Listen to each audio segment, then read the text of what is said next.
जो हमारी जिम जाने वाली जनता होती है उसमें से 80% लोग को यही कंफ्यूजन होता है, इसी बात का डाउट होता है कि वो बल्किंग कब करें एंड कटिंग कब करें। कि जो फिटनेस इंडस्ट्री में जो भी आपका कटिंग है एंड आपका बल्किंग है, उसमें सबसे आसान काम होता है आपका कट करना। अपनी जो रिक्वायरमेंट अमाउंट ऑफ कैलोरी है उससे 500 टू 600 कैलोरीज आपको सरप्लस इंटेक करना है। तो इसमें आपकी मसल बढ़ रही होती है, आपका स्ट्रेंथ बढ़ रहा होता है।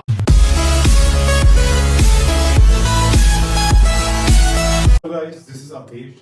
Thank you for subscribing to my channel and thanks for your love and support. So guys, throughout the journey मुझे ये पता चला कि जो हमारी जिम जाने वाली जनता होती है उसमें से 80% लोग को यही कंफ्यूजन होता है, इसी बात का डाउट होता है कि वो बल्किंग कब करें एंड कटिंग कब करें। यानी कि हम साल में कितनी बार बल्क करें, कितनी बार कट करें। अगर हम स्किनी है तो हमें साल, 2 साल, 3 साल या 5 साल तक बल्क करना चाहिए, या हमें कटिंग के प्रोसेस को कब स्टार्ट करना चाहिए। तो ये सारे सवाल जिनके मन में उठते हैं या उठ रहे हैं, उनको ये सारे सवालों के आंसर इस वीडियो में मिलेंगे। सो मेक श्योर आप इस वीडियो को पूरा देखिए और ध्यान से देखिए ताकि आपकी कोई भी जानकारी मिस ना हो। और वीडियो पूरा देखने के बाद ही लास्ट में आप कमेंट करिए जो भी आपका क्वेश्चन है। सो गाइस, बिना देर किए वीडियो स्टार्ट करते हैं। तो गाइस, सबसे पहली बात जो आपको बताता हूं कि जो फिटनेस इंडस्ट्री में जो भी आपका कटिंग है और आपका बल्किंग है, उसमें सबसे आसान काम होता है आपका कट करना। यानी कि जरा सी आपकी न्यूट्रिशन का इधर उधर एंड आप कैलोरीज को थोड़ा बहुत भी ड्रॉप करिए, या आपकी जैसी रिक्वायरमेंट्स है उतना ड्रॉप करिए, तो आप इजीली कटिंग को अचीव कर सकते हैं। तो जैसे कि मैंने आपको समझाया अपने प्रीवियस वीडियो में, सबसे जो टफ पार्ट होता है मसल का वो है आपका साइज गेन करना गेनिंग पीरियड में। एंड सारा साल एक पर्टिकुलर बॉडी फैट परसेंटेज को मेंटेन रखना और मसल साइज को मेंटेन रखना is not the hardest part of body building. So इसमें सबसे मुश्किल काम है आपका आपके मसल्स को गेन करना, आपके मसल साइज को इंक्रीज करना एंड उसमें एक प्रोग्रेस देखते रहना। और वो इसलिए होता है कि लगातार आपके मसल्स गेन प्रोसेस में आपको अपनी बॉडी को डिफरेंट न्यूट्रिशंस के साथ गुजारना पड़ता है, अपनी बॉडी पे अच्छे एक्सपेरिमेंट्स करने पड़ते हैं ताकि आपका एक प्रोग्रेसिव वे में आपकी जो ओवरऑल मसल ग्रोथ है वो दिख पाए। क्योंकि जो आपकी बॉडी है उसकी प्रायोरिटी ये नहीं है कि आपका मसल ही गेन करते रहना, आपका 18 इंच 19 इंच का बाइसेप्स बनाना, आपके 6 पैक्स बनाना। बॉडी की प्रायोरिटी मोस्टली ये है कि आपको सर्वाइवल करना, आपको अच्छे से सर्वाइव हो पाए वो करना, एंड आपका रिप्रोडक्शन। तो आपको बॉडी को ट्रिक करके आपकी मसल साइज को गेन करना पड़ता है, which is the hardest part. So now मैं अब आपको बताता हूं कि कितने टाइम तक आपको बल्किंग करनी चाहिए एंड कितने टाइम तक आपका गेनिंग पीरियड रहना चाहिए। मैंने खुद अपनी जो गेनिंग प्रोसेस है, मेरी जो गेनिंग जर्नी है, वो मैंने अपने लास्ट वीडियो में अपने चैनल पर डाल रखा है। तो प्लीज मेक श्योर आप उसको भी जरूर देखें, सो दैट आपको एक अच्छे से ओवरऑल पर्सपेक्टिव पता चले कि गेनिंग प्रोसेस में क्या क्या चीजें हमको टेक केयर करनी चाहिए। एंड ये जो मैं बताने जा रहा हूं, ये चीज आपकी एप्लीकेबल होगी हर एक इंसान के लिए, चाहे आप बॉडी बिल्डिंग कर रहे हैं, चाहे आप कंपीट कर रहे हैं, या आप एक नॉर्मल एक्सरसाइज रूटीन को फॉलो। जो आपका बल्किंग पीरियड है वो आपका 3 से 4 महीने तक होना चाहिए, एंड ये जो फेज है आपका वो 3 से 4 महीने से ज्यादा नहीं होना चाहिए। और उसके बाद आपकी बॉडी को एक कैलोरी डेफिशिएंट डाइट पे आना चाहिए। एंड ये एक बहुत ही इंपॉर्टेंट रीजन है जो मैं आपको आगे बताऊंगा। बहुत सारे लोग इस पे आर्ग्यू करेंगे, लेकिन यहाँ पर इसका सबसे बड़ा रीजन ये है कि तो जब आप बल्किंग कर रहे होते हैं, आप गेनिंग कर रहे होते हैं, तो शुरू के आपके 3-4 महीने काफी अच्छे से जाते हैं एंड वो काफी इजी रहता है कि आपको कैलोरी सरप्लस में जाना है, आपको अपनी जो रिक्वायरमेंट अमाउंट ऑफ कैलोरी है उससे 500 टू 600 कैलोरीज आपको सरप्लस इंटेक करना है। तो इस फेज में आपकी मसल बढ़ रही होती है, आपका स्ट्रेंथ बढ़ रहा होता है, आपका ओवरऑल मसल मास इंक्रीज हो रहा होता है। लेकिन जैसे जैसे आप इसमें 12 टू 13 वीक्स तक पहुंचते हैं, तो जो आपकी बॉडी होती है वो इतनी एफिशिएंट नहीं हो पाती है कि आप एक अच्छी और मसल्स गेन कर पाए, आप अपना साइज गेन कर पाए, एंड स्ट्रेंथ बिल्डअप उतनी ज्यादा प्रोग्रेसिवली नहीं हो पाती जो आपकी पहले हो रही है। सो इसमें रीजन ये है कि जो आपकी बॉडी होती है वो बहुत ही चालाक होती है एंड बहुत ज्यादा स्मार्ट होती है। तो जैसे जैसे आप उसमें न्यूट्रिएंट्स देते जाएंगे एक रेगुलर अमाउंट में, तो आपकी जो बॉडी है वो उस न्यूट्रिएंट्स को यूज टू हो जाएगी। तो उस टाइम पे जो आपकी बॉडी है वो एफिशिएंट नहीं होती कि उसको जितना कार्ब्स मिल रहा है उसको वो न्यूट्रलाइज कर पाए। तो उसकी वजह से आपकी जो बॉडी है वो इंसुलिन सेंसिटिव हो जाती है, जिसकी वजह से आपका इंसुलिन रेजिस्टेंट बढ़ जाता है एंड बॉडी फिर उस हिसाब से परफॉर्म करती है, जिसकी वजह से आपका फैट बढ़ता है, आपका जो मसल मास है उतना ज्यादा प्रोग्रेसिवली इंक्रीज नहीं हो पा रहा होता है जितना आपका गेनिंग के स्टार्टिंग पीरियड में हो रहा था। तो यहाँ पर बॉडी की एफिशिएंसी को मेंटेन करने के लिए आपको अपनी बॉडी में कैलोरी डेफिशिएंट इंट्रोड्यूस करना पड़ता है।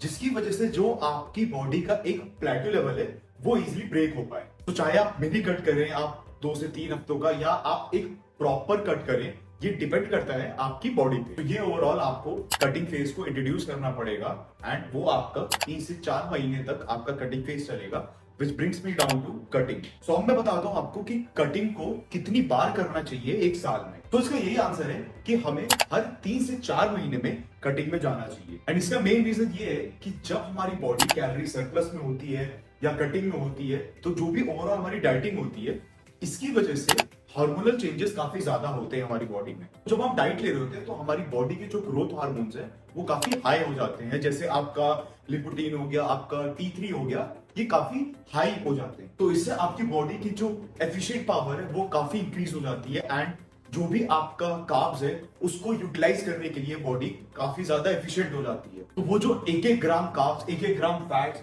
वो बॉडी इस तरह से यूटिलाइज करती है आपकी स्ट्रेंथ को मेंटेन करने के लिए, आपकी मसल्स को ग्रो करने के लिए, जिम में ट्रेनिंग के लिए, एनर्जी मेंटेन करने के लिए, ताकि आप बहुत एफिशिएंट हो जाओ उस पर्टिकुलर एक्सरसाइज में। तो इसका फायदा हमें जब होता है जब हम कटिंग के बाद बल्किंग में जाते हैं, एक कैलोरी सरप्लस में अपनी डाइट को बढ़ाते हैं, तो उसे कहते हैं मैजिकल रिबाउंड। और वही रिबाउंड होता है जो इतना ज्यादा फायदेमंद होता है आपका मसल गेन करने के लिए, आपकी साइज गेन करने के लिए, एंड वही रिबाउंड आपकी स्ट्रेंथ को मेंटेन करने के लिए भी बहुत ही ज्यादा फायदेमंद होता है। तो इसका फायदा आपको जब भी मिलेगा जब आप कटिंग करेंगे। बट अगर आप वैसे ही 3 साल 4 साल कंटिन्यूसली आप बल कर रहे हैं, तो आपकी बॉडी उतनी ज्यादा एफिशिएंट नहीं होगी मसल साइज गेन करने के लिए, आपका स्ट्रेंथ गेन करने के लिए, तो आपको उसका उतना ज्यादा बेनिफिट नहीं मिलेगा।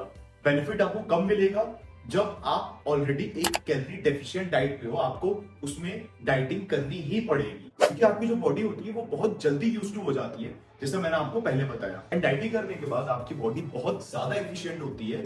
जैसे कि आप अगर तो किसी डेजर्ट में आप पानी डालेंगे, तो जिस हिसाब से वो पानी को एब्जॉर्ब करता है, उसी बेस पे आपकी बॉडी जो है वो न्यूट्रिएंट्स को एब्जॉर्ब करेगी, एंड इस सब की वजह से आपको रिबाउंड बहुत अच्छे से मिलता है। इसलिए आप देखते हैं कि जितने भी एथलीट्स हैं ये साल में 2 से 3 बार कंपीट कर रहे हैं। उसका रीजन उनको शायद उनको ना पता हो, बट उसका फायदा जरूर मिलता है उन्हें। जो रिबाउंड होता है आपका, वो आपके मसल गेन करने में, आपकी स्ट्रेंथ इंक्रीज करने में बहुत ही ज्यादा फायदेमंद होता है। सो आई वुड रिकमेंड कि आप अगर तो बल्किंग कर रहे हैं, तो ये जरूरी नहीं है कि आप 3 से 4 महीने में एकदम एक्सट्रीम कट में चले जाओ, बिल्कुल एक्सट्रीम में चले जाओ, आप 4 से 5% की कट करो, लेकिन आपको मिनी कट करना बहुत ज्यादा जरूरी है। तो अगर आप 3 से 4 महीने की बल्किंग कर रहे हो, तो उसके बाद 2 से 3 हफ्ते का आप एक मिनी कट जरूर करो। उसके बाद आप वापस से सरप्लस में चले जाओ, एंड तब उसके बाद हमें जो रिबाउंड मिलेगा, वो आप सब लोग मुझे बाद में थैंक्स करोगे कि ये चीज का फायदा उन्हें पहले उठाना चाहिए था। तो गाइस,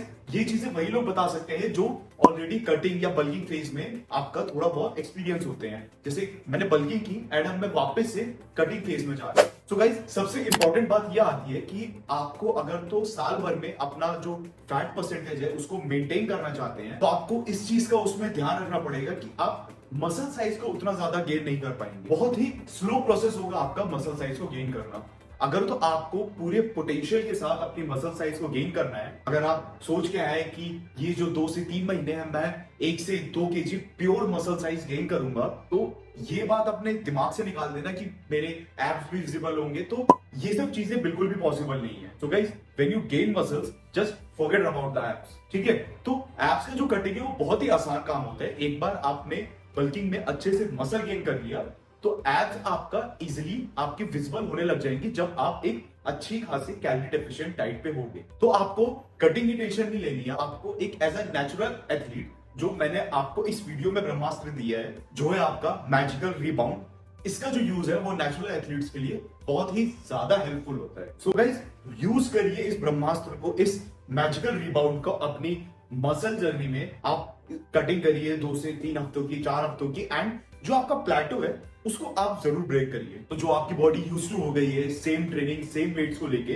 तो उसको प्लेटो को आप अगर तो ब्रेक करेंगे तो आपके लिए बहुत ही ज्यादा फायदा होगा। तो गाइस, आपको अगर तो ये वीडियो पसंद आती है तो लाइक करिए वीडियो को, एंड शेयर करिए अपने उस फ्रेंड्स के साथ जिनको कटिंग या बल्कि में काफी ज्यादा कंफ्यूजन होती है। एंड प्लीज चैनल को सब्सक्राइब जरूर करना। मिलते हैं नेक्स्ट वीडियो में, बाय।